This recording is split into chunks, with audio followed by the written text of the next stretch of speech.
অনেক দিন পরে একটা অন্যরকম সাব্বির রহমানকে দেখলাম। মানে সাব্বিরের ন্যাশনাল টিমে যখন ডেবু হয়েছিল ঠিক তখন যে হার্ড হিটার সাব্বিরকে আমরা দেখেছিলাম, এবারের বিপিএল এ আজকে চিটাগাং কিংসের বিপক্ষে ম্যাচেও যেন ঠিক পুরনো সেই সাব্বির রহমানকেই দেখলাম, যিনি কিনা অনেক আগ্রাসী ব্যাটিং করে থাকেন এবং প্রতিপক্ষ দলের জন্য তিনি আতঙ্কের এক নাম। সো এবারের বিপিএল এ সাব্বির রহমান তিনি ঢাকা ক্যাপিটালসের হয়ে খেলছেন, যদিও তাকে প্রথম 3 ম্যাচে খেলানো হয়নি শৃঙ্খলাজনিত কারণে। মানে সাব্বির নাকি দলগত প্র্যাকটিসে তিনি অংশ নেননি। যাই হোক, রংপুরের বিপক্ষে ম্যাচ দিয়ে সাব্বির রহমানের এবারের বিপিএল এ অভিষেক হয়েছে, কিন্তু প্রথম ম্যাচে তিনি আসলে রান করতে পারেননি, 2 রান করেছিলেন।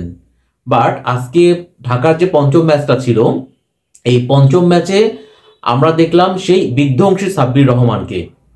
তিনি আজকে একটা চোখ জোড়ানো ইনিংস আমাদেরকে উপহার দিয়েছেন। মানে আমরা যে সাব্বিরকে আমরা দেখতে চাই ঠিক সেই সাব্বিরকেই মনে হলো আজকে আমরা সিলেটে চিটাগাং কিংসের বিপক্ষে ম্যাচে আমরা দেখতে পেলাম। সো সাব্বির আজকে 5 নম্বর পজিশনে ব্যাটিংয়ে নেমেছিলেন এবং ব্যাটিংয়ে নেমে ঢাকা যে 177 রান করেছে সেখানে সাব্বিরের অবদান হচ্ছে 82, মানে 82 রান। তিনি 22 বলে 50 করেছেন, এরপরে 33 বলে 82 রানে নট আউট ছিলেন। এবং সাব্বিরের ইনিংসে সবচেয়ে গুরুত্বপূর্ণ ব্যাপারটা ছিল হচ্ছে তিনি 3টা বাউন্ডারি হাঁকিয়েছেন, কিন্তু ছক্কা মেরেছেন কয়টা জানেন? ছক্কা মেরেছেন তিনি 9টা এবং তার স্ট্রাইক রেট ছিল 248, মানে 250 স্ট্রাইক রেট। যদিও অনেকে বলতে পারেন যে সাব্বির তো লাইভও পেয়েছে, বাট আমি বলবো যে এই লাইভ পাওয়া এটাও কিন্তু ক্রিকেটেরই একটা অংশ। এখন সবাই কিন্তু লাইভ পেয়ে, মানে জীবন পেয়ে সেই জীবনটা কাজে লাগাতে পারেন না।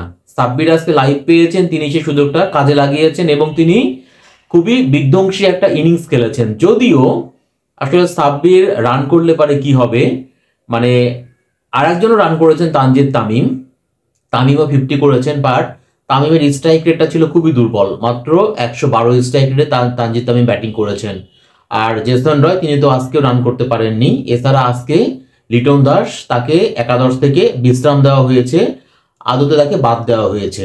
আলটিমেটলি ঢাকা ক্যাপিটালস আজকে যে 177 রানটা করেছিল, মানে এবারে বিপিএল এ তো প্রচুর রান হচ্ছে, সো এই 177 রান করে তারা কিন্তু ম্যাচটা বাঁচাতে পারেনি। তার মানে সাব্বির রহমান আজকে রান করেছেন, বাট তার জন্য দুঃখজনক হলো যে তিনি রান করলে পারেও তার সেই ইনিংসটা পরিপূর্ণতা পেল না, শুধুমাত্র অন্য ব্যাটসম্যানদের ব্যর্থতার কারণে। মানে ম্যাচটা কিন্তু তারা ঢাকা ক্যাপিটালস হেরে গিয়েছে, এ নিয়ে তারা 5টা ম্যাচে হলো ঢাকা ক্যাপিটালস।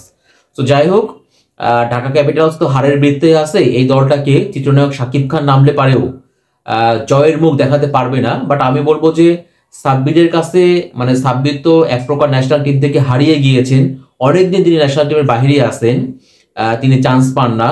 বিপিএল এ প্রথম 3টা ম্যাচেও তিনি চান্স পাননি। তো সেই সাব্বিরকে আমরা যেমনটা দেখতে চেয়েছিলাম আজকে ঠিক তেমনই সাব্বির আমাদেরকে একটা ইনিংস উপহার দিয়েছেন এবং আমি আশা করব সাব্বির হারিয়ে যাবেন না। তিনি এত ভালো একটা ইনিংস খেলার পরে তার আত্মবিশ্বাসটা কিন্তু অনেক বেড়ে যাওয়ার কথা এবং এরপরে যে ম্যাচগুলো তিনি খেলবেন সেখানেও আমি চাইবো যে আমরা আজকে যে সাব্বিরকে দেখেছি ঠিক এইরকম বিধ্বংসী বিস্ফোরক ইনিংস, ভালো ইনিংস আমরা সাব্বিরের কাছে কিন্তু আরো অনেকগুলো আমরা দেখতে চাই এবং অবশ্যই একটা প্রত্যাশা থাকবে যদি সাব্বির রহমান বিপিএল এ ভালো করেন তাহলে পারে তাকে হয়তো আবারও আমরা ইন ফিউচার ন্যাশনাল টিমে দেখতে পারবো আমরা।